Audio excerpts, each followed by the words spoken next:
Welcome to the Inner Sauce. It's a podcast about stuff. Yeah. SauceyFam, what's going on, people? How you guys doing? Welcome back to the Inner Sauce. Episode 7.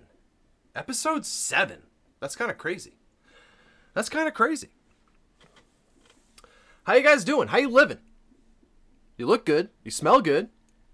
You must be good, I guess. I don't know. You never really know, do you? You never really know. That happens to be what's on my mind today. A lot of you, I would think all of you, but most of you, if not all of you, know my primary form of content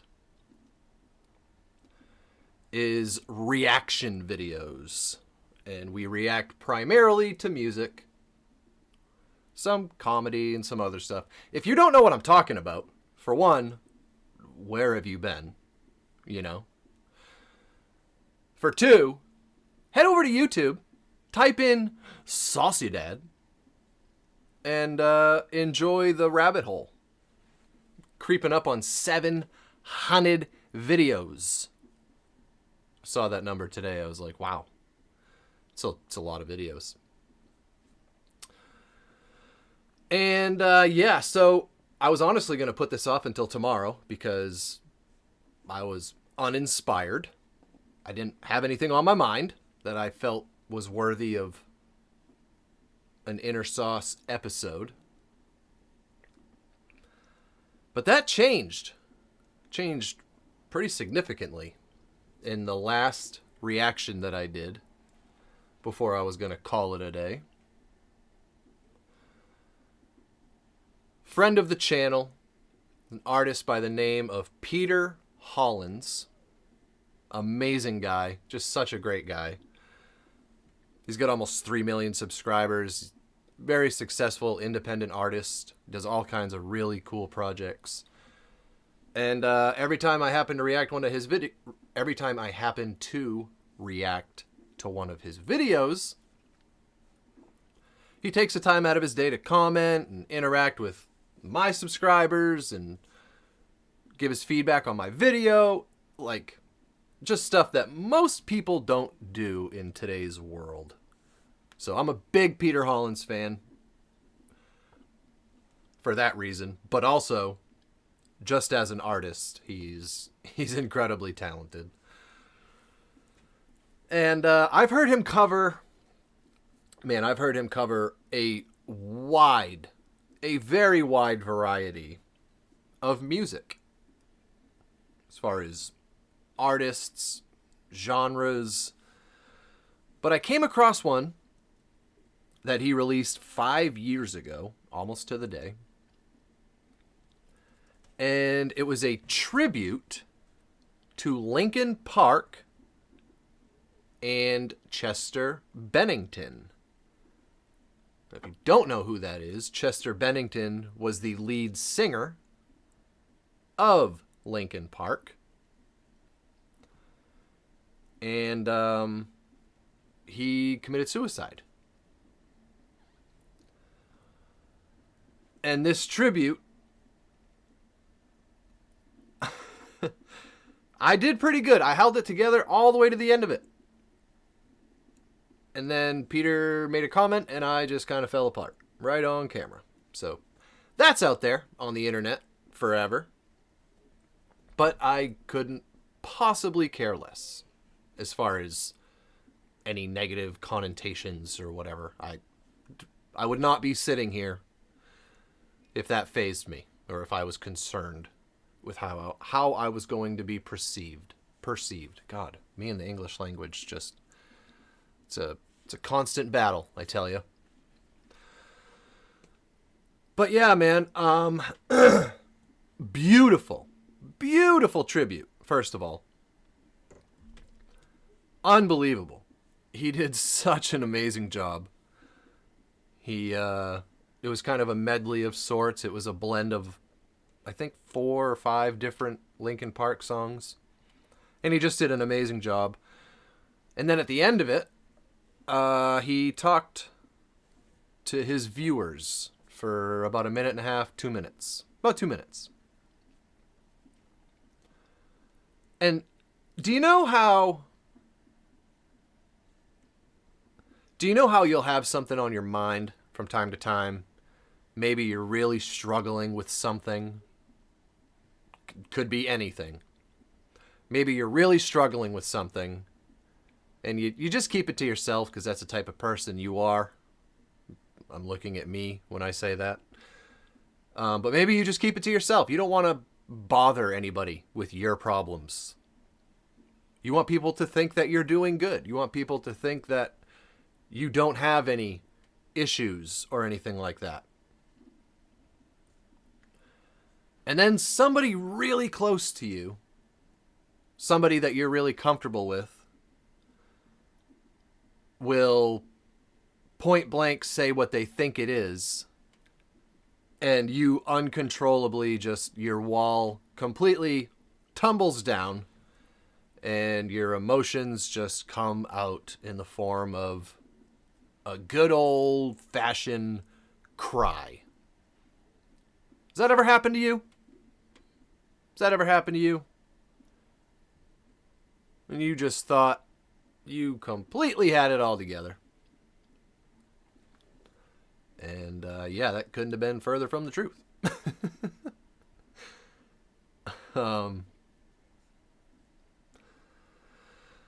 So that happened to me. I listened to that whole song. I think the song itself was about 5 minutes long. He did a great job again. So I was feeling pretty emotional. I was feeling pretty vulnerable, if you will, by the end of it. And he looked at the camera and he said, you know, mental health is a very serious thing. It needs to be talked about. And then all he said was, I've been dealing with depression my entire life. And for whatever reason, that very simple sentence popped my balloon. Yeah. I had to take a break from the camera for a second just so I could speak and do my outro. But then I kind of went on a little rant in my video. And in that rant, I said, thank you, Peter. I had no idea what I was going to talk about on my podcast until this very moment. Everything happens for a reason. I definitely believe that. And me accidentally, quote unquote, accidentally finding that video of his that's 5 years old at that moment in time,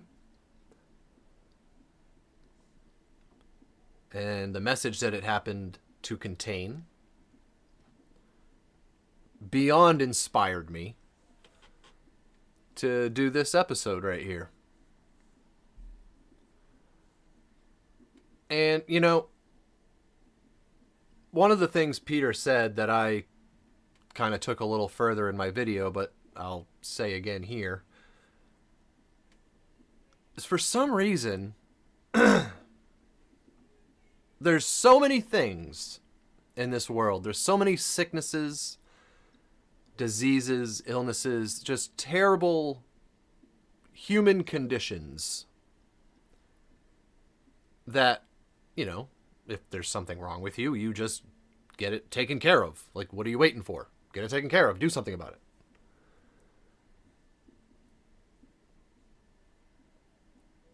For some reason, mental health still, after all these years, after all the knowledge, after everything we know about humans and how significant an impact mental health has on us, it still has this very weird stigma and negative connotations attached to it. I really don't understand it, to be totally frank. I just don't understand it. The reason I don't understand it would be, well, without it, nothing else matters. If you don't have your mental health, nothing else matters. It doesn't matter what job you have. It doesn't matter how much money you make. It doesn't matter how much your family loves you. Nothing else matters if that box isn't checked off. If your mental health isn't healthy, nothing else matters.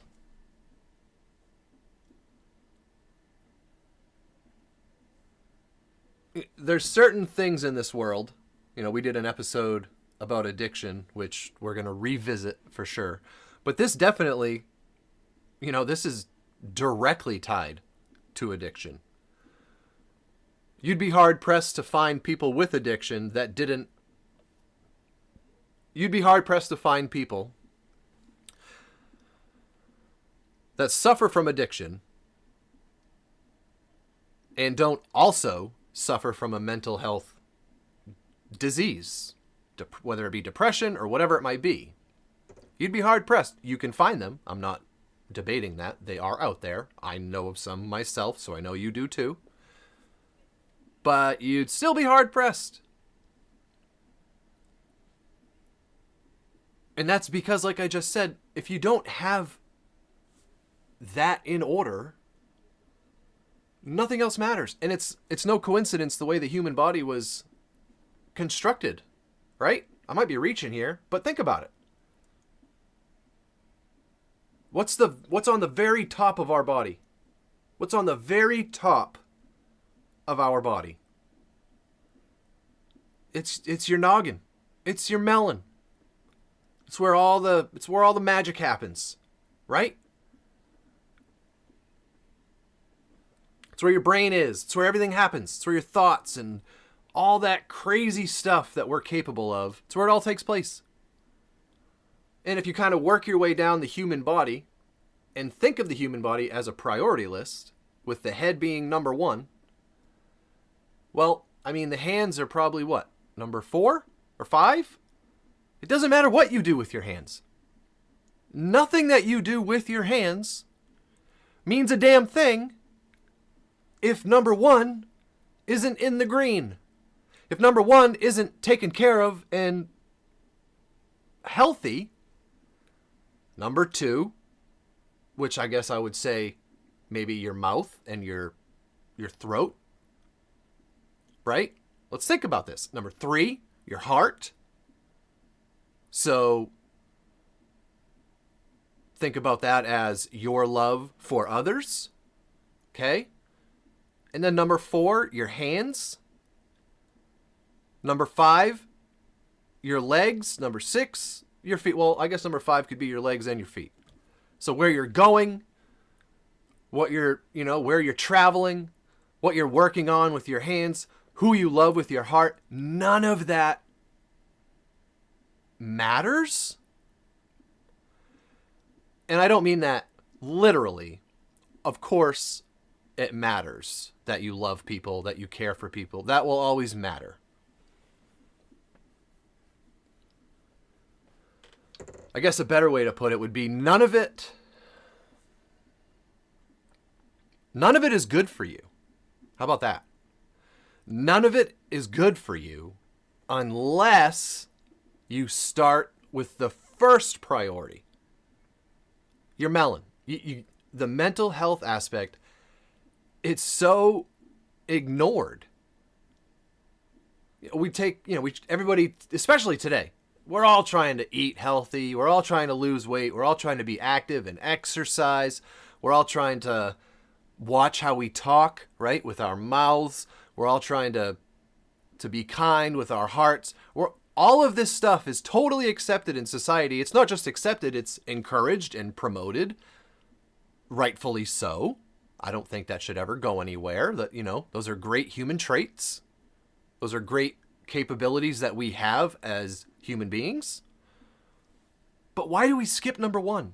Why is that such a... It's like voodoo, man. It has such a weird stigma about it. Why?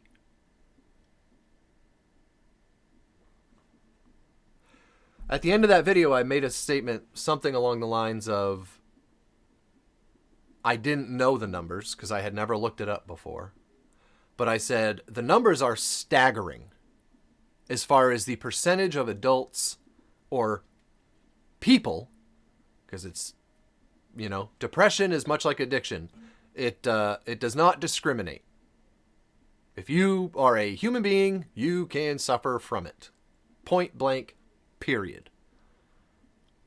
You're never too young. You're never too old. You're never too skinny. You're never too large. You're never too tall. You're never too short. It does not discriminate. White, black, blue, yellow, brown. I don't care. It does not discriminate. And the numbers are staggering. Staggering. How many people suffer from depression or mental health issues. Now, knowing that, consider the fact, like myself, and millions upon millions, I mean, I don't even know, tens of millions, at least tens of millions, probably more, have never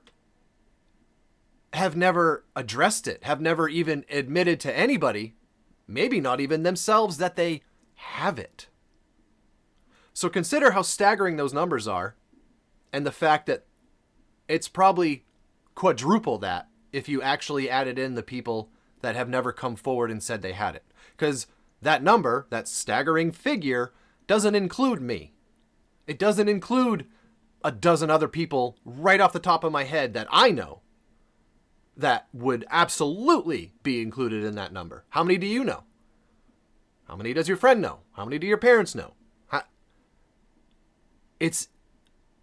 It's nuts. I mean, it's nuts. The fact that we completely ignore it, and not just ignore it, the fact that people are made to feel weak or less than for having a mental health issue. I mean, come on. It blows me away when you really think about it. I mean, at the same time, I'm a pretty observant person, you know? I feel like I have a good amount of common sense to me. So if I really sat down and thought about why, I could give you reasons why. But that's not the point.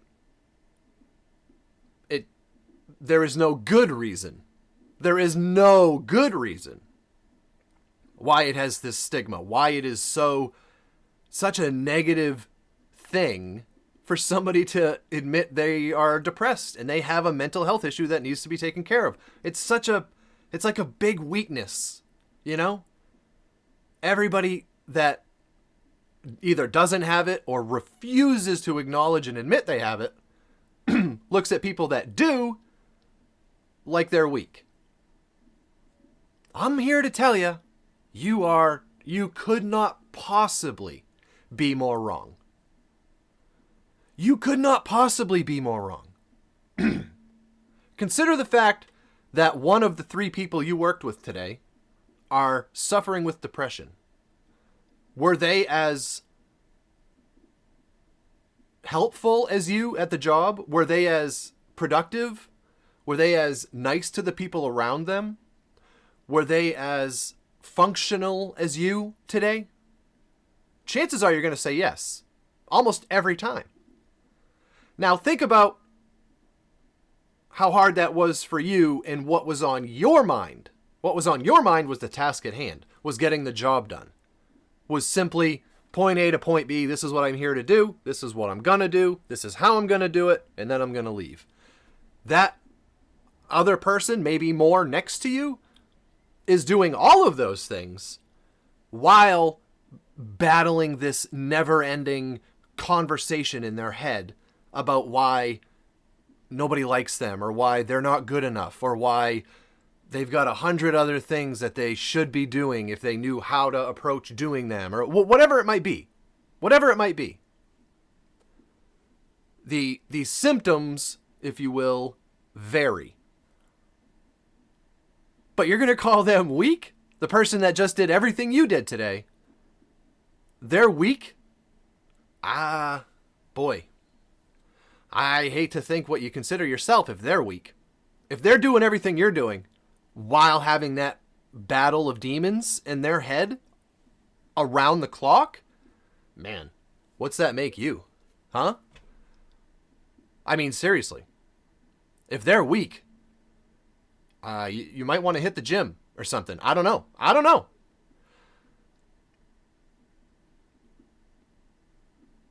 They are the strongest people you've ever met. They walk around with these mountains on their shoulders, a lot of them for their entire life, because they don't want to bother anybody else with their problems. And they refuse to show it. They just hide it. I'm fine. I'm totally fine. I'm good. Don't worry about me. That's all you'll hear. That's all you'll ever hear. And whether you have a feeling or not that they're not doing, what happens in the end? You go your separate ways and they're left to fight those battles while maintaining their life, while, their bills aren't going anywhere. Their kids aren't going to feed themselves.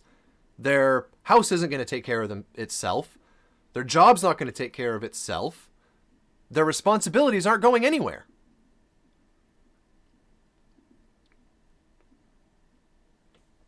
So you might want to really think about it when you make an assumption about what somebody else is going through. You might want to really, really grab a mirror real quick and just try to, you can't. I'm going to tell you, just absolutely, you cannot put yourself in their shoes. But just imagine, just for a second, just try to imagine having the same schedule that you have today or tomorrow or whatever your hardest day is. You have that same schedule. Now add the inability to focus on those things with all of your focus, with all of your attention. Remove your ability to completely apply yourself because you don't even, it's not that you don't know how, it's you can't, because so much of you is, and I mean this literally, 24/7 occupied before you wake up, when you go to sleep, while you dream. So much of you is occupied around the clock that you don't have all of you to apply to these things. It's not an option. It's not something you can do.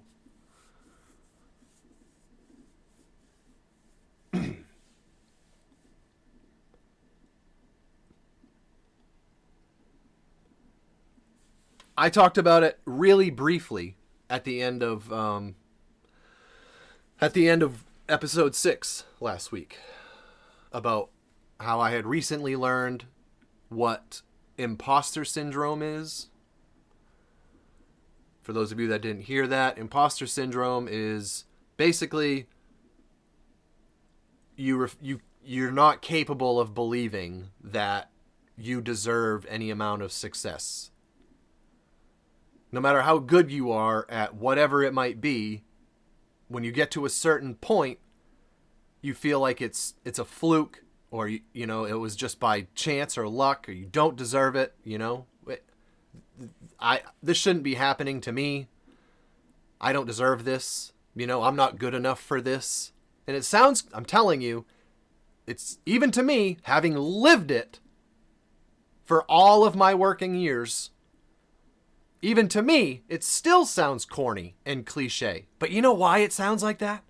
It sounds like that because of everybody I've ever talked to about it. It's outside of the world of addiction, by the way, which is kind of crazy. I had to get addicted just to learn about my mental health problems. But anyway, maybe I would have, even if I didn't.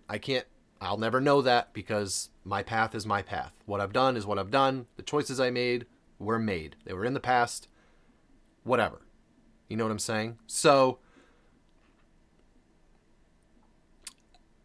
when I sit back and think about that even me, right now, present day, coming out of my mouth, saying that, it still sounds corny. It still sounds cliche. It sounds weak. Because of how it's always been talked about around me, because of the societal stigma that is on that topic in general, because of the way society looks at that as a weakness, especially as a man, as a provider. You are the last one that's allowed to have a weakness. Or, I mean, needs at all, really, if we're being totally honest, right? Which I'm not here to be anything but totally honest. So I apologize if this isn't for you. But I mean, that's the truth. That's how I feel saying that, even knowing everything I know now. That's crazy. That's crazy that it's left that much of a stain on me, on my mind, and my heart. That I just feel like, man, what is wrong with me? Like, what? Really? Just get over it, you know? Just get over it. What is wrong with you? You did it. You earned it. So obviously you deserve it. You worked for it. God knows you worked for it. But that's a real thing. And imposter syndrome, it's just another flavor of mental health issues. It's another flavor of depression. So, like I told you earlier, I don't know the numbers. So, I decided to look them up. Look at me, huh? I'm a real live reporter now. No, but this is even kind of crazy. So this is, for those that are just listening, usafacts.org, okay? The depression rate in America, just in America, 19.6%. Think about that.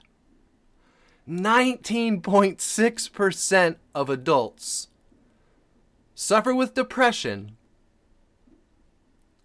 as of the last time this poll was taken was 2020.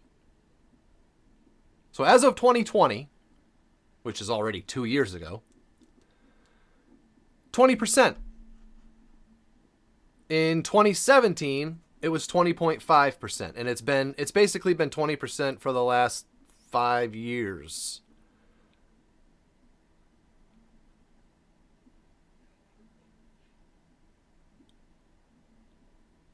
Actually, no, sorry. It's been 17% or higher for the last 12 years. Now, consider what I said earlier. Consider the fact that I'm not in that number. I'm not in that number. And I can, without a single shed of a doubt, I can look you in the eye and say, I know I have depression. I know I have mental health issues. I know that. I'm well aware. It's only in the grand scheme of things, it's still recent that I have admitted that to myself, let alone anybody else. And to be honest, it's easier for most of us to admit it to other people, but that silent, unspoken conversation that we have amongst ourselves, getting that little voice to believe it, that's a whole different battle. That's an entirely different battle. But think about that, man. 1 in every 5 people are diagnosed with depression. 1 in every 5 people have been diagnosed with depression. Consider how many of us have never been diagnosed. Consider how many of us have never said a word.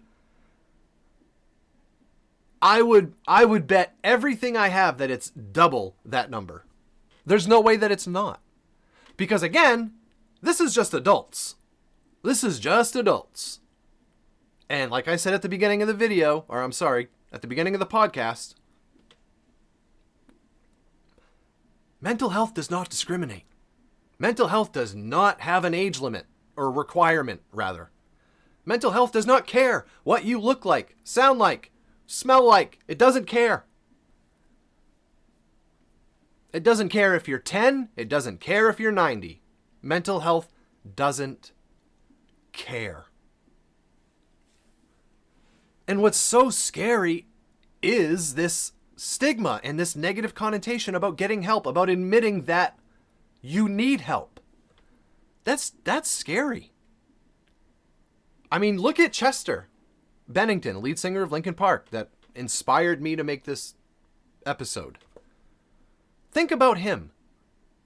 Here's a guy that I kind of alluded to this with the imposter syndrome, but here's a guy that achieved his main goal. He became a rock star, one of the biggest in the world. Linkin Park was, massive.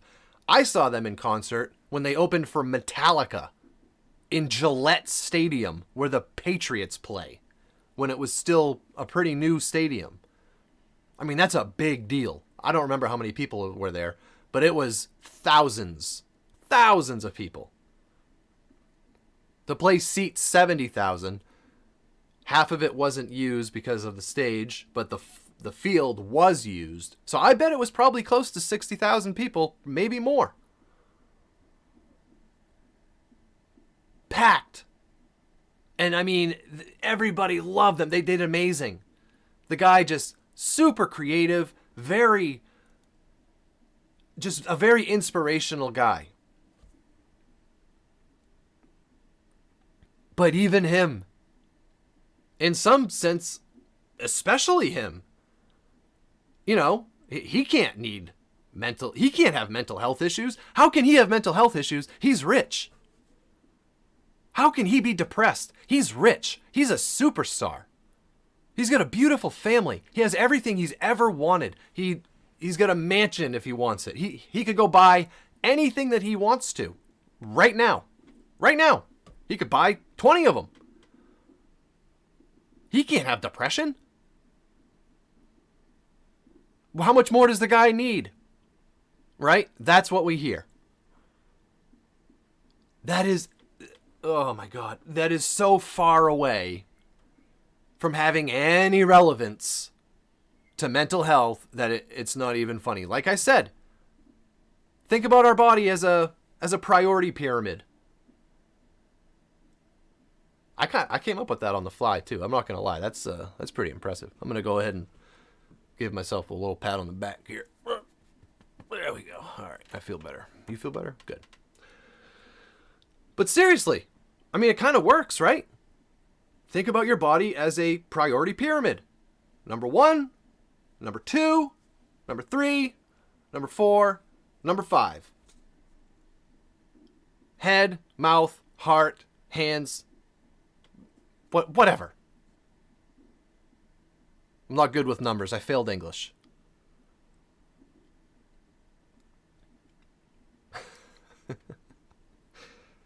Oh, boy. Seriously, man. What is a guy like him supposed to do? He could, and I wish he would have, admitted to himself and to the people closest to him that he needs help, and then get the help. And then that's the part that is so hard for a lot of us, is making that, actually going and following through and getting the help. Our minds and our the way we think, it's just such a, it's a beautiful thing. It's amazing. It's absolutely amazing. It is so beautifully complex what our minds and our brains are capable of doing. We could move mountains, or we can handicap ourselves.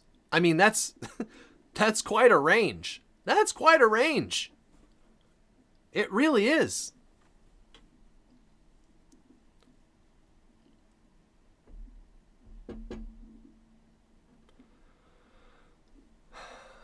So, again, like a few other things we've talked about, I don't even know what we do.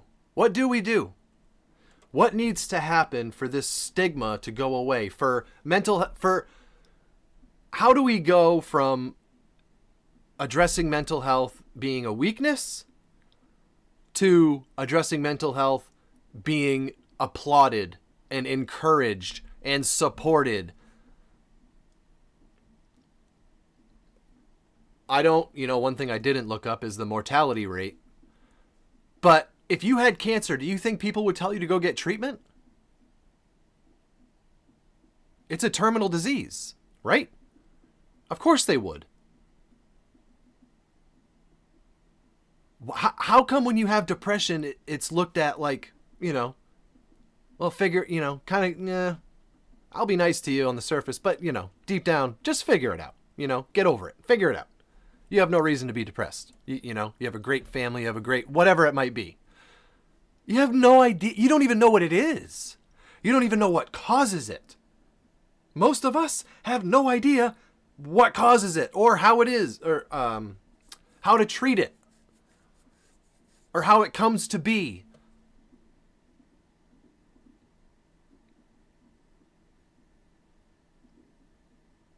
I don't know. I don't know where. My whole family always wanted the best for me. Everybody in my life wanted the best for me. Always. And they were always very vocal about that. I don't know how you could have a more supportive family than the people I was surrounded with in my youth. I don't know where this whole imposter depression thing came from. I don't know where. I have ideas. I have theories. But if it came down to it, I don't have an answer for you. I really don't know. I really don't know.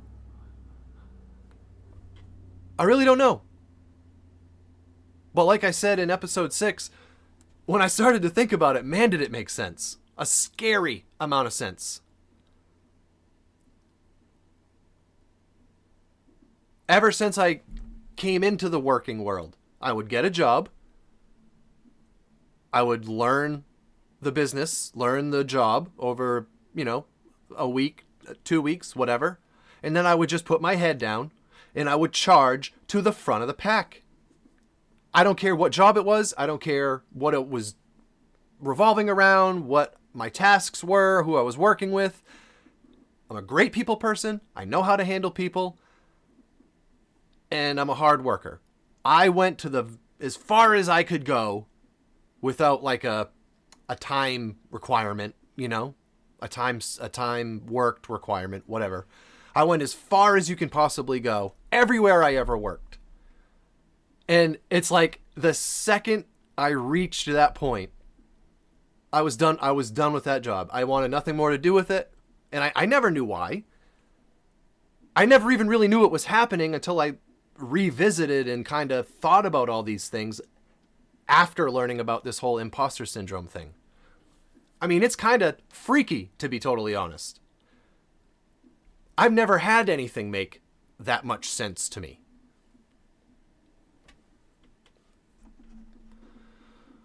So yeah, what do you do about it?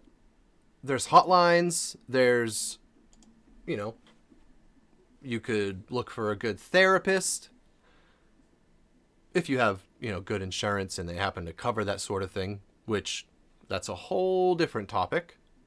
Because like I said, it's not really a disease. It's not really a disease. You just, you just feel bad about yourself, right? I mean, that's all it is. Just get over it. It's so not true. That is so not true. So far from the truth. To think somebody like Chester, and when he went to bed that night, I've seen countless, because I was just in shock, quite frankly, when that happened. Because he was one of my favorites. I love Linkin Park. Absolutely love Linkin Park. Amazing songwriter, amazing vocalist. They were, they kind of revolutionized rock and roll. Fused rap and hip hop, rock and hip hop. I mean, they were groundbreakers. And that night, the night before he passed away, when he went to bed, everybody that loves him, knows him, he had kids. He had kids that he knew he was leaving. Like, how do you, man, doesn't it make you wonder? For somebody to look at your kids right now, think about your kids. Think about where you would have to be mentally to want to leave them for good and just leave them and your wife or husband and your family. Think about how bad it has to be. Think about how crazy that struggle must be to just want out. Think about that. I mean, most people won't, you know, they just kind of shake their head and go, man, that's sad. That's too bad. But what does that mean to you? It's sad. It's too bad. What are you saying? You know? And I'm not, you know, you don't owe anything to anybody. You, personally, you don't owe anything to anybody.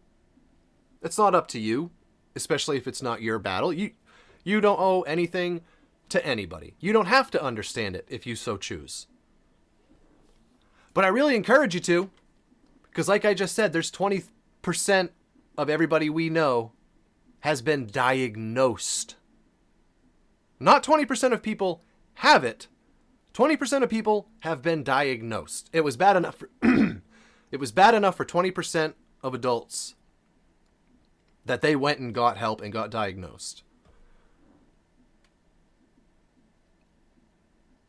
I am very comfortable saying that number is at least 30%.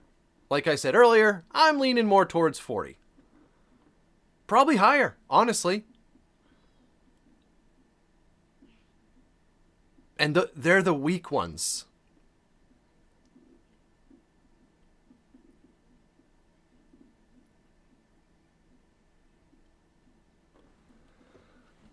I don't know how we get to a place where that stigma leaves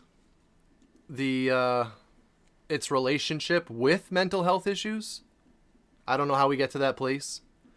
I know that would help addiction. I know that would help crime rates. That would help how many kids have parents in their lives, what those kids' parents are doing for them that are in their lives, the quality of life that family has. I mean, the effect that depression has on our lives, our day-to-day lives, it's so significant you really can't even put it to words. Because it's, like I said, let's revisit the whole body pyramid thing.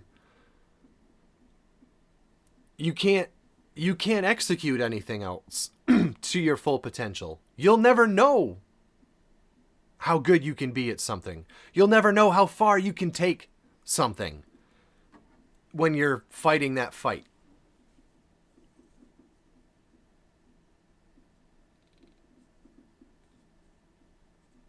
So I don't know when that stigma leaves. I don't know when people start to think about someone that has depression like they think about someone that has diabetes. I don't know how. I don't know when. I don't know if that'll ever happen.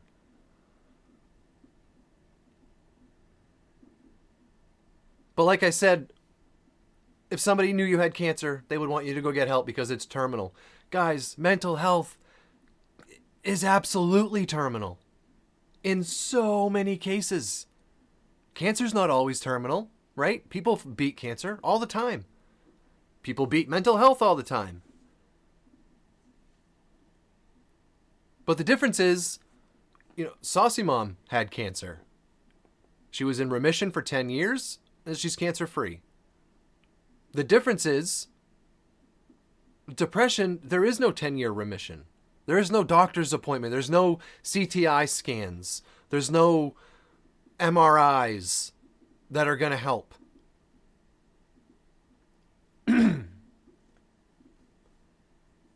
It's tough. It's so tough.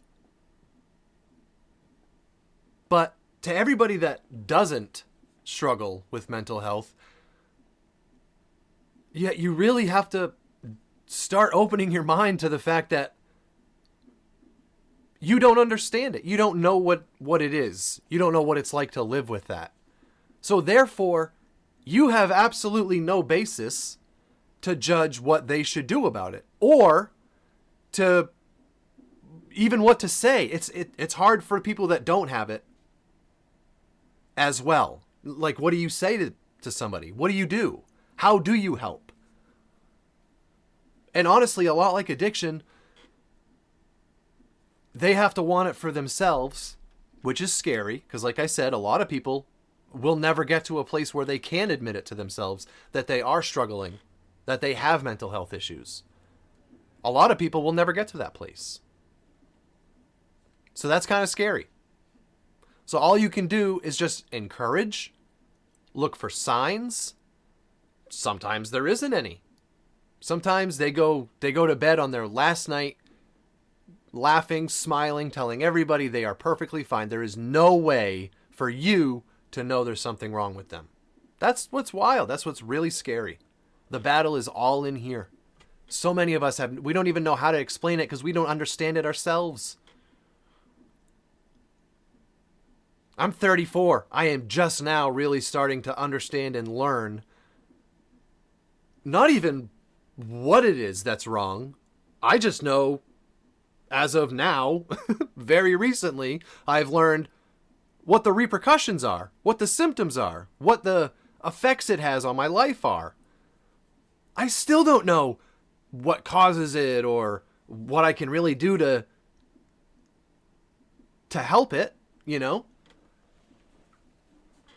All I know is I'm going to try. I'm going to try. I could never look at my kids and, you know, say good luck. That is nowhere in my DNA. So I thank the heavens for that. I really do, because I'm obviously not as my quote unquote case isn't as good God, isn't as significant or severe as those that can do that. Or those that feel like they have to do that. They have no other escape. They are so exhausted of that battle, constant battle in their head, and just having to wear something else on the outside for so many years. They just get exhausted. That I can relate to. That I can totally relate to, because I do get that. And the more I learn about mental health and the signs and the symptoms and all that stuff, I definitely get a better grasp and handle on what it is that I'm looking for. But I'm definitely still working on what to do about it. I'm definitely still working on not letting it get the better of me. And don't get me wrong, I don't want to sound like the exact guy I was talking about earlier. It's not exactly that easy. It's not that I can just say, I'm not going to let it get the better of me today. It doesn't work like that. Go tell somebody with heart disease, hey, listen, just chill out, okay? Just don't let it get the better of you today. Just, you know, hit yourself in the chest a couple times. You'll be all right. It's a disease, mental health disease. It is a chemical imbalance. There are chemicals in our brain that, when functioning properly, we think clearly. It controls all that stuff. Thought process, motivation, love, compassion. The perfect brain chemistry does all those things. But the mental health disease is when those chemicals in someone's brain are off. They are not in balance. They are not operating correctly. So they're not going to have thoughts like you have. They are going to perceive the world completely differently than somebody who doesn't have that problem.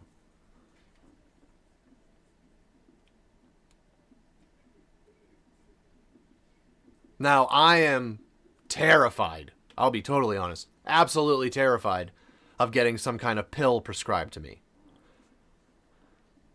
for mental health. I don't want to say I refuse, because I guess I could see a scenario where somebody could sell me on it. Somebody that is very educated and a lot smarter than I am and has facts to back it up.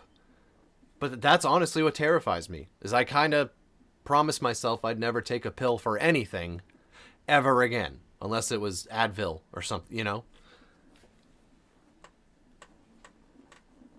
So I do struggle with that a little bit. But, like I just said, I could be sold on it if it's from the right person and they give me the right information.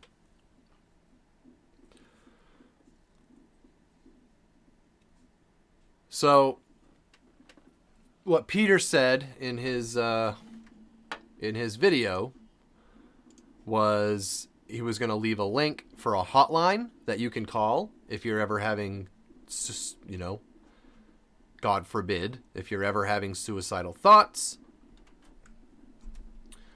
I'm going to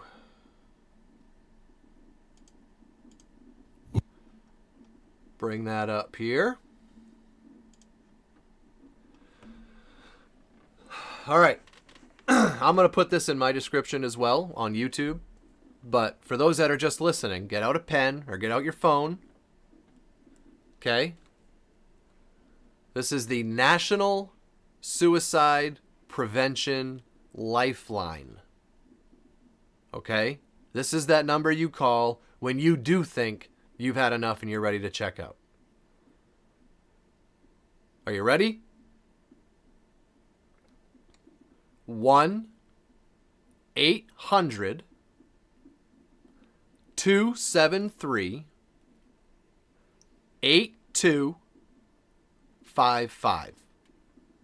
1-800-273-8255. Again, my thanks goes to Peter Hollins for taking the time at the end of that video to send that message to his viewers, to be so transparent. You know, he's a perfect example. That guy is so positive. He's so upbeat. He's so happy all the damn time. The second he said that, I mean, go watch my reaction. It's not up yet, but by the time you guys hear this, it probably will be. Go watch my reaction. The second he said that, I've been struggling with depression all my life. I lost control. I instantly started bawling.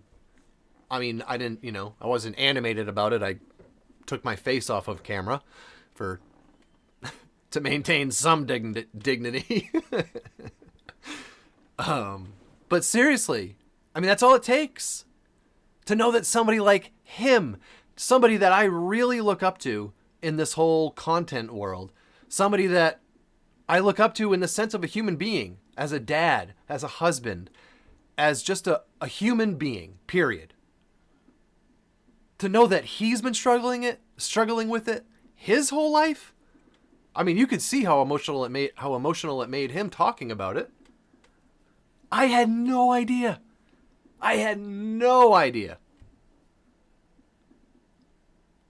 So what makes you think it can't happen to you? What makes you think you're above it? You're not. I'm sorry, but you're not.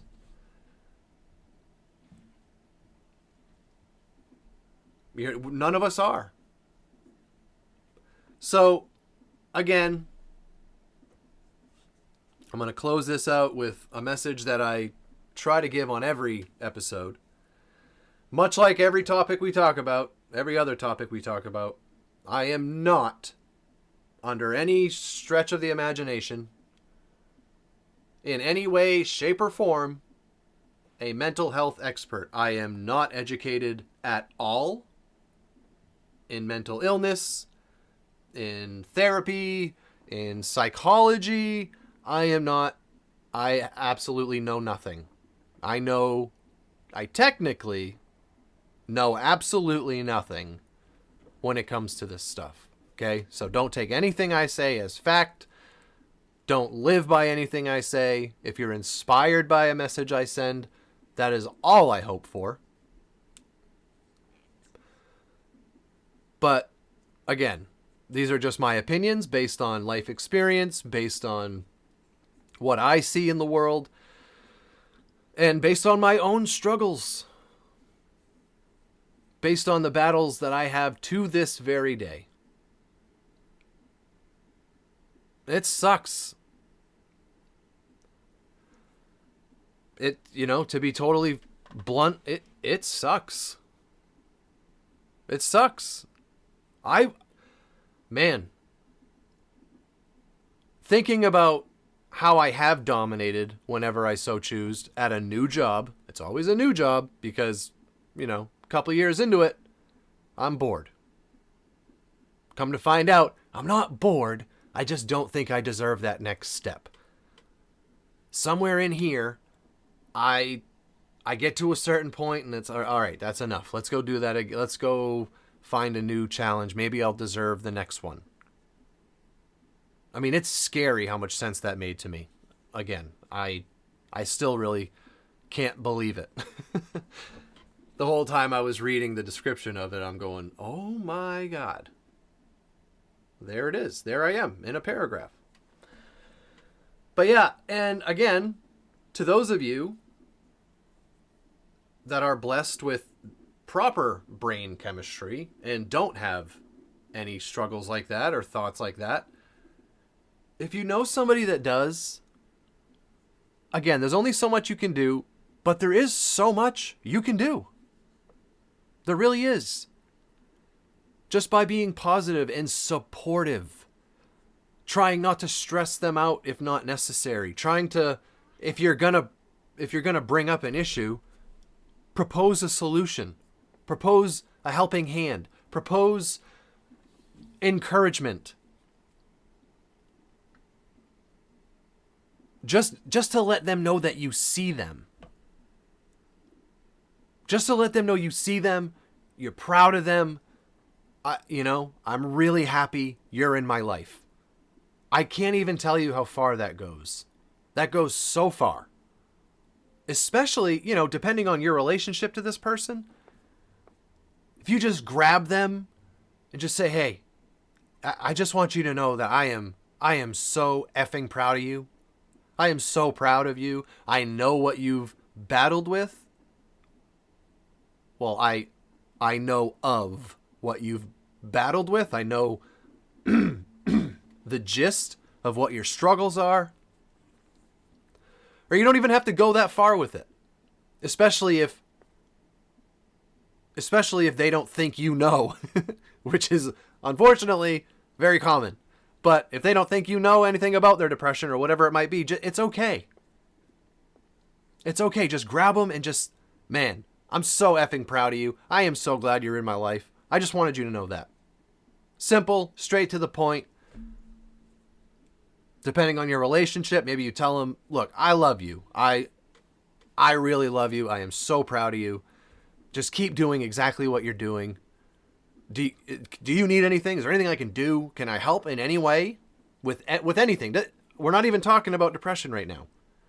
This is just you to another human being putting it in their heads that there is somebody out there that sees them, that knows how hard their road has been, and that is here to help if they need it. You don't need to tell them that, you're okay if they fail or, because that is all that little demon voice is waiting on. Let me tell you what.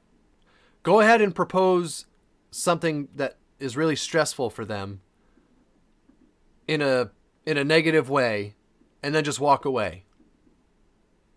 If you knew what you just did to that person that is already so down on themselves, which you can't see, very rarely will you know that. If you only knew. And is that the effect you want to have on them? Is that the effect that you want to have on that person? Do you want them to add you and your doubt to their pile of self-doubt and lack of belief in themselves? I doubt it. I doubt that's what you want for them. But that's exactly what you do when you do those things. That's exactly what happens.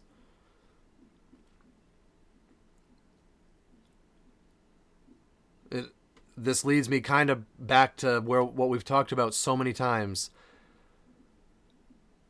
we're all humans, man. We're all humans. We're all just human beings. Your life is no more valuable than mine. Mine no more valuable than yours. We're all just human beings given the gift of life. We're all walking right beside each other on this planet, this rock floating through space. So things like, I don't know. Things like possessions and money, I can't even, there's something about my soul since I was a little kid. I have despised the thought, the everything to do with money is just so opposite what the gift of life is supposed to represent. I don't know, man. Now I'm getting into a whole new world of topics here, but yeah, I don't know. Anybody that does think they're struggling or know they're struggling or want help, who cares? Who cares about that negative connotation and that stigma? Listen, as an addict, I know all about it. I'm going to tell you right now, the way that a pharmacist treats somebody going to pick up medication that is given to addicts, those people, most of the time, I have had some great ones in my journey, but I can't tell you how many times I've left there feeling like a dog with my tail between my legs, and then later thinking about how I let them make me feel, and just getting filled with rage. I mean, they try to make you feel like a doormat, like you don't even deserve to be standing there. Like your road should have ended a long time ago. How did you make it here? You know, we're not the same. I'm not an addict. I couldn't even, how do you let yourself get there, you know? The high horse is so prevalent, it's disgusting. It's infuriating. So I know all about it. I know all about the stigma and what it feels like when somebody says, "How can I help you?" And you know, as soon as you answer that question, their face is going to change. Their immediate thoughts of you or openness to the person you might be immediately changes as soon as you tell them what you're there for. Excuse me.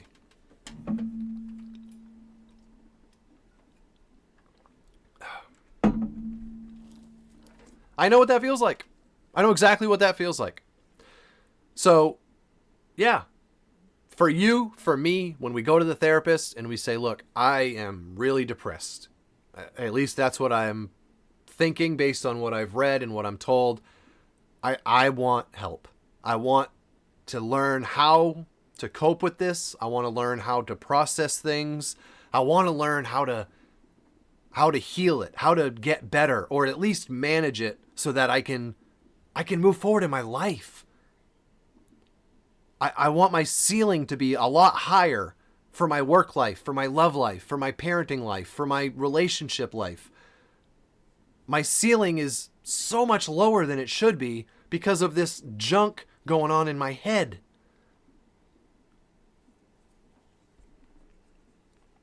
So let's all do it together, okay?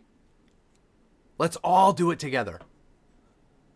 If they want to look at us all with a crooked eye, that's fine. That's fine. Let them think we're weak. Let them think you're weak. Just smirk, just smile. Just smile and just walk away. Let them think we're weak. Oh my God. Let them think we're weak. I beg you. Don't fight it. Don't argue. Don't even try. If they only knew what it takes to walk the road that we walk with what we deal with, they have no idea. Their horse would get awfully small if they had to live 5 minutes with that war going on in their head while trying to do everything that they have to do. You can't make somebody understand your struggle. You can't transfer your pain to somebody so that they'll understand. You do your best to explain it. If they want the best for you and try to help, you have to show love back. You have to appreciate them for that. And above all, you have to accept it. You have to accept the help. You have to let them help you. And look, man, that's no easier for me than it is for you. I promise. If anything, I'm up there with the worst of you guys when it comes to struggling to ask for help. And that all falls into this imposter thing. I'm not using it as a crutch. I'm just 34 years old and finally starting to make sense of some of these things that I don't understand about my brain. As much as it sucks, it's equally as exciting to know that at least now I know what I'm trying to work on. At least now I know what I need help with. At least now I know. For 33 years and 3 kids and a wife and family stuff and, just having a human life, I had no idea, which made it all way worse. Like, what is wrong with me? How can everybody do all this stuff and, like, why aren't they having this problem? How can they have goals? How do you have goals? I wasn't able to set a legitimate goal with myself. Not stuff that you tell people. Anybody can do that. You could be the most depressed person in the world and tell somebody, I have goals. I've set some goals for myself. I'm really excited. But that doesn't mean absolutely anything. That means a total of 0. For the first time in my 34 years, I have goals that I have goals. Me, in my head, me amongst me. I have set goals within myself for the first time ever because I do think I deserve those things. If I put in the work and I make the commitment and I make the sacrifice along the way, I know how to get to where I want to go. And damn it, I'm going to get there. Because why not me? Why not you? Why can't you get to wherever you want to go? Why not? Why not? You can. That's the answer. You can. You can. Like I just said, no matter what you're dealing with, it is going to take a lot of hard work, a lot of long hours. It's going to take sacrifice. It's going to take all of those things that we know comes with hard work, comes with achieving great things. It is super, super hard. If it was easy, everybody would have all the great stuff in the world. But it's not. It's very, very hard. But if we revisit the old body pyramid that I just invented, it's not hard. It's impossible. If number 1 isn't straight, if number 1 isn't straight, you can't achieve those goals. No, you can't. Will you get lucky every now and then and keep skating by? Absolutely. Absolutely. I don't have a doubt in my mind. Will you ever achieve your goals? What you truly want to accomplish in your life? No. No, you won't. You will never be fulfilled. You will never be happy. You will never be happy. And I'm not talking about laughing and joking around with your family or friends or whatever. You with your eyes and your mouth closed, in your head, happy. In your mind and your heart, you will never be happy.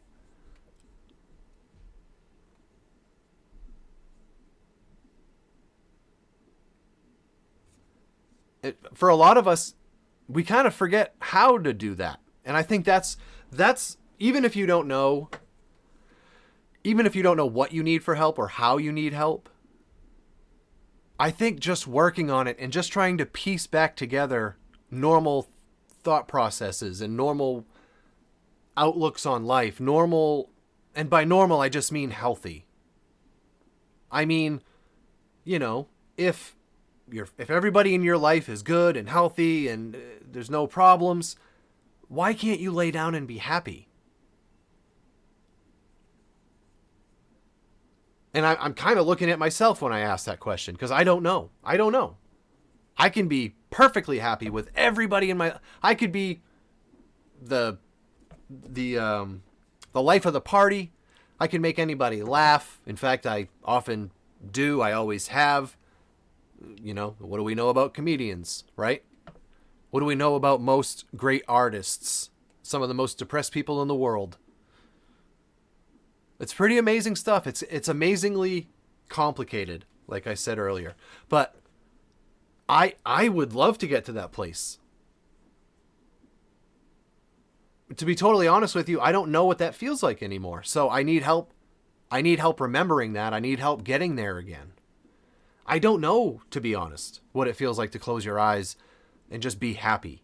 Just feel that peace in your heart and in your mind. I don't know. I don't know what that feels like anymore. To be totally transparent, I don't know. I've really lost touch with that. Over a long period of time, over a lot of battles, over all kinds of mountains, up and down them. I don't know what that feels like. I'm just being totally transparent so you don't feel like you're alone. You are not. You are not weird. You are not out of the ordinary. If anything, the minority are the mentally healthy ones. That's what's crazy. So that 20% number, that is garbage. We all know that's garbage, especially today.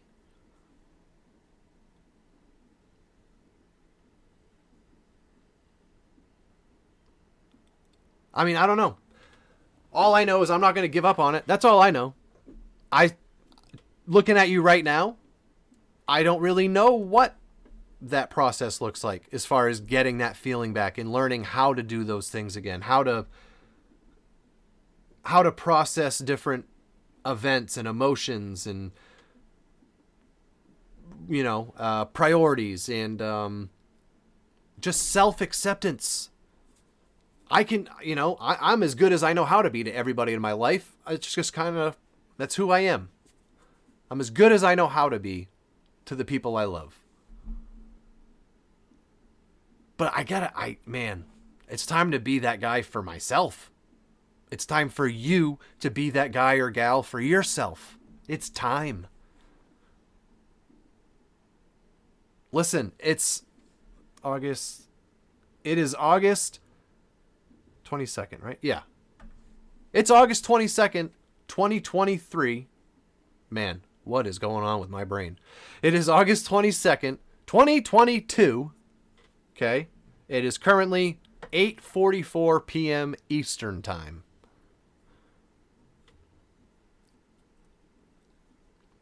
And let's see.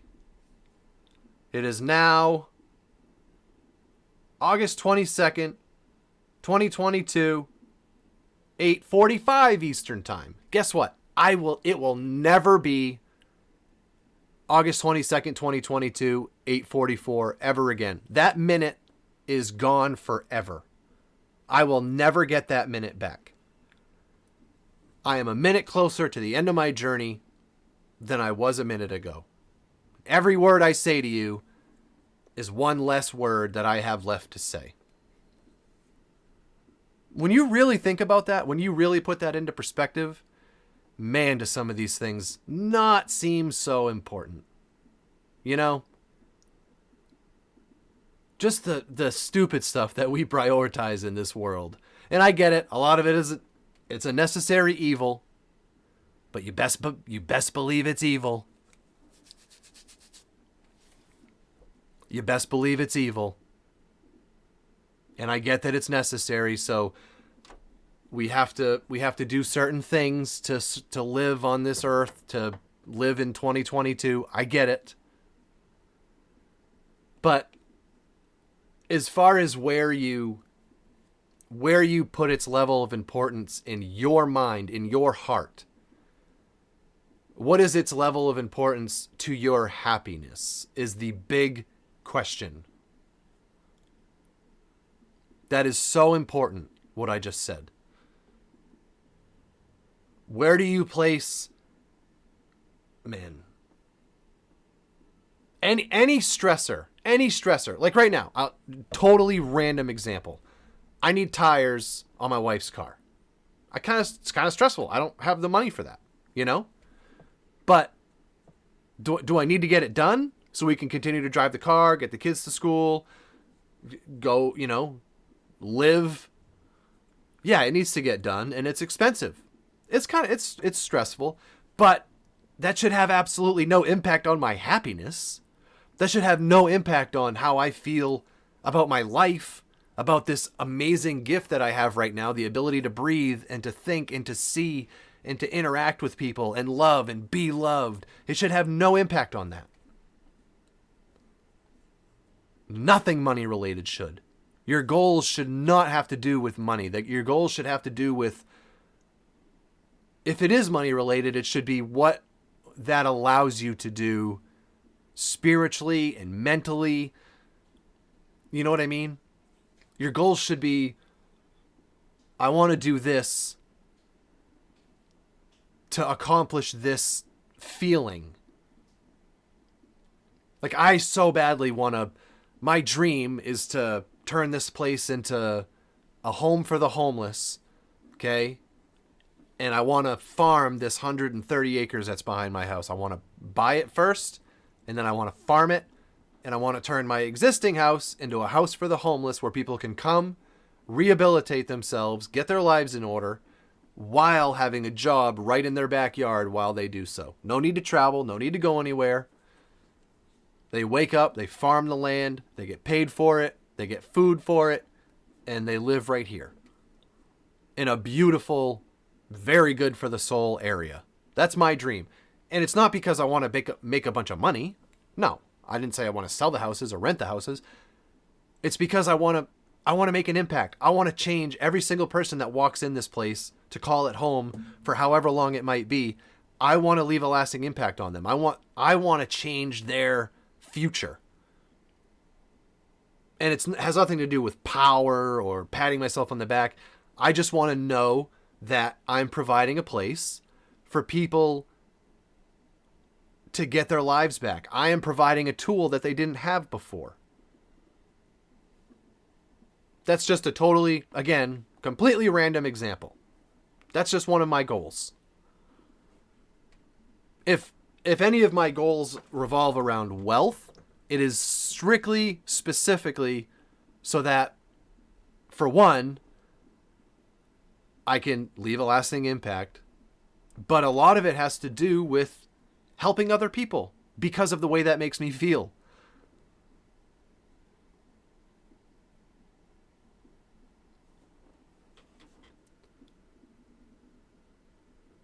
I think no matter how depressed somebody gets or what mental hurdles they have to deal with, you do stumble across certain things that you go, oh, whoa, I love the way that felt. I would like to get that back again. And for me, that's always been helping people. Always, since I was a little kid. I was the class counselor in school. I've just always loved to help people. I've always loved to make people feel good.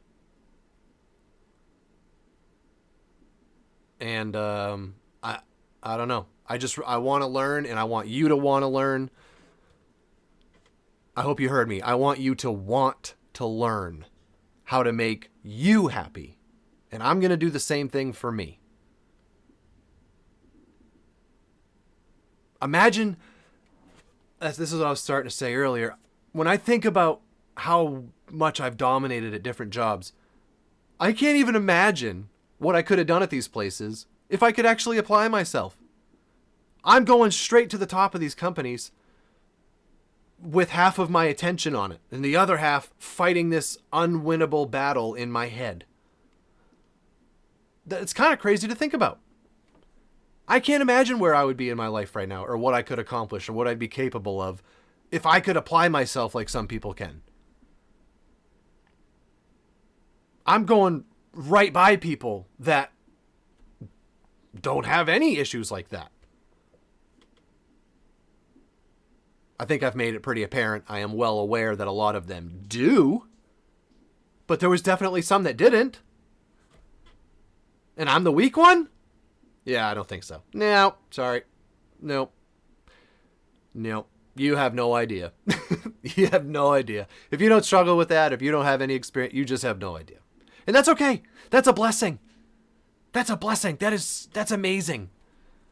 That's amazing. Guess what? You have the gift to be able to help people that do. And no, you can't relate to them, but you can offer stability. You can offer encouragement and love and all those other great things that people like me need in those situations.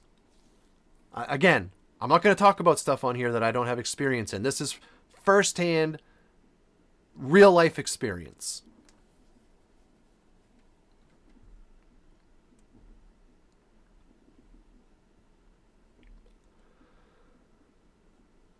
But yeah. So I don't know.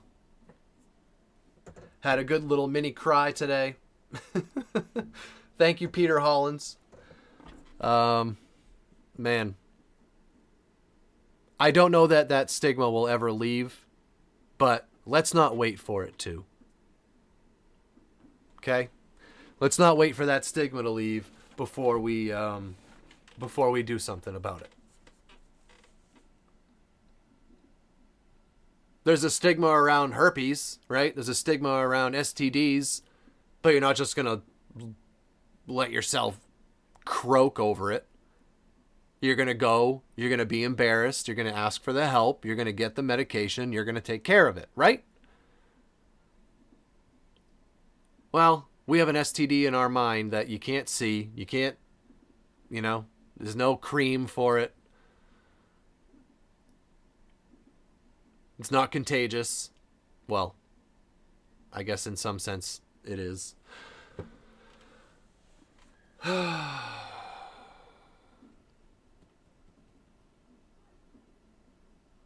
Yeah. So let's go take care of our brain herpes. Huh? Let's go to see Doc and say, hey, Doc, I got brain herpes and I need a cream for that pronto. Who cares what people think is the bottom line. They have their life. They're going to live and die. They're going to have their life experience that has 1,000,000% nothing to do with yours. Take control of yours. Who cares what anybody else thinks? I know it's easier said than done, guys. I'm trying to give you all of the information that I can to tell you I am right there with you. I am right, boots on the ground, front line. I'm right there with you.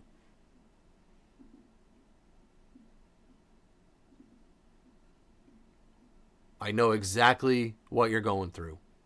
Not exactly, but I know the gist of it. I know how it feels, and I know how embarrassing and how worthless you feel to have to ask for help for that kind of stuff. Listen, I get it. I did it with addiction, and now this is the, I guess, the root of the problem. So, I'm a lot better than I once was, and you know what? A year from now, I'm going to say the same thing, and it's going to be true again. And I'm just going to keep going. I'm just going to keep going. And I want you guys to do the same thing. No matter what, no matter how bad it gets, it is never, never worth checking out early. You never know what tomorrow has for you. You absolutely never know. And you damn sure have no idea what's on the other side of that exit door. You don't know. Everybody has a theory. Everybody has beliefs. Everybody, wants to do certain things in the hopes that these stories are true about where we go after. But the fact of the matter is nobody knows. Nobody knows. So no matter what you believe, let's live our lives like we have no idea. Let's live our lives like there is nothing after this. I'm not telling you to believe that, because I damn sure don't believe that. But I'm telling you to live your life like it's everything, because it is. Just make the most of it. And to make the most of it, you got to get this thing right. This big old melon up here, you got to get it right. Imagine how much better you could be for your family. Imagine how much more successful you could be. Imagine the goals that you would feel comfortable setting because you would finally feel like you deserve them. Just imagine that. Imagine the ability to do that. I know what it feels like to be jealous of people that can, but enough of that. That's their life. That's their journey. Yours is yours, mine is mine. And I don't care what the pharmacist thinks when I go tell them I got brain herpes and I need the cream that, Dr. Gigolo sent over a cream for my brain herpes. My name is SauceyDad. Can I have the bag, please? They're going to look at me crooked. They're going to give me it. I'm going to smile and I'm going to walk out. They're going to think I'm weak.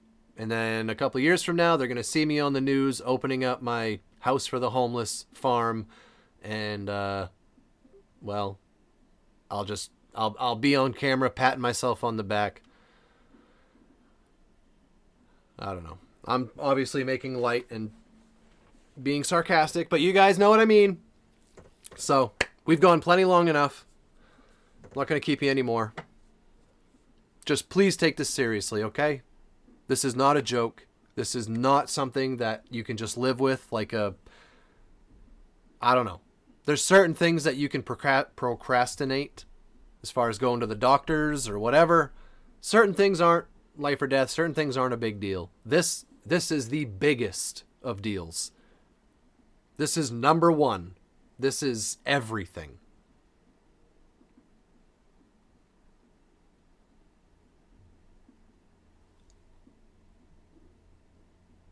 There's nothing else that's a part of your body that affects your everyday life at the level that your brain does. Nothing. So we got to get it right. We got to get it fixed. We got to do whatever we got to do. And that just starts with reaching out, making a phone call. Just let's do whatever we can do. Okay? Let's not settle. This hasn't beaten us. Okay? We're still here. You're sitting there listening to me. So you're still fighting, and I am effing proud of you for sitting through this and listening to this to try to get something from it. I hope you did. I did, just talking about it. I know I did. I definitely did. I feel way better now than I did an hour and a half ago. I hope somebody out there does too. If you guys have any advice, maybe somebody that is treating mental illness, maybe somebody that has been where I'm talking about being, if you could comment what steps you took first to find your way out of the woods and just start the process. I'm not saying there's a magic switch, because there isn't. There isn't one phone number you can call to fix it. That's not the way it works. Much like addiction, it's way deeper than that. It's a process. So if anybody out there is dealing with their mental illness and happy with at least the progress they're making, I would absolutely love and be so thankful if you would comment and tell us how you started your journey. Where did your process begin? What's the first phone call you made? What did you do? What did you do? I would be so thankful for anybody that does that. Any advice you could share. Because like I said, with the stigma, it's just not talked about. It's not common knowledge. What our first steps should be, how we should go about this, we don't know. Hardly anybody knows, because it's voodoo to even admit that it's happening, which is just ridiculous to me. But I'm talking in circles now, so I'm going to let you guys go, move on with the rest of your day. But please, guys, I beg you, do something about it. Stop letting it run you. Stop letting it hold you back. Write out your vision board. Write out your goals. Let's get this thing moving. Let's make tomorrow way better than today. That's up to you. That's up to me. We control that. Nobody else gets to decide that. We do. No matter how old you are, no matter how young you are, no matter what you look like, we decide what we get out of tomorrow. For me, I'm going to get another day's progress of figuring out how I start and continue, not start, but how I continue my mental health journey, how I continue to get back control of my thought process and all things related. So thank you guys so much for hanging out with me. Thank you for watching. I really appreciate the support, guys. Again, check us out on YouTube. We have such an amazing family over there. It's just such a tight-knit, great community. We're going to turn 25,000 subscribers the next day or two. Well, depending when you're hearing this, we might have already done so. But, yeah, thank you to everybody. SauceyDad on YouTube. The links are in the description, depending where you're watching this. There should be a little description box, and I try to put the link tree in there. That's where you can find all my social medias. We stream on Twitch, watching videos. We do all kinds of stuff. So just go get subscribed. Go get your notifications on so you know when all these things happen. And I really look forward to seeing you guys there. Come join the family, man. We're just about loving. We're about life. We're about good times. And we're about making the most out of today. Out of every minute that we're blessed enough to be walking this crazy little rock flying through space. This has been The Inner Sauce, episode 7. I am SauceyDad. I'll see you guys in the next one. Take care of yourselves. Take care of each other. Stay safe out there. Peace out. SauceyFam.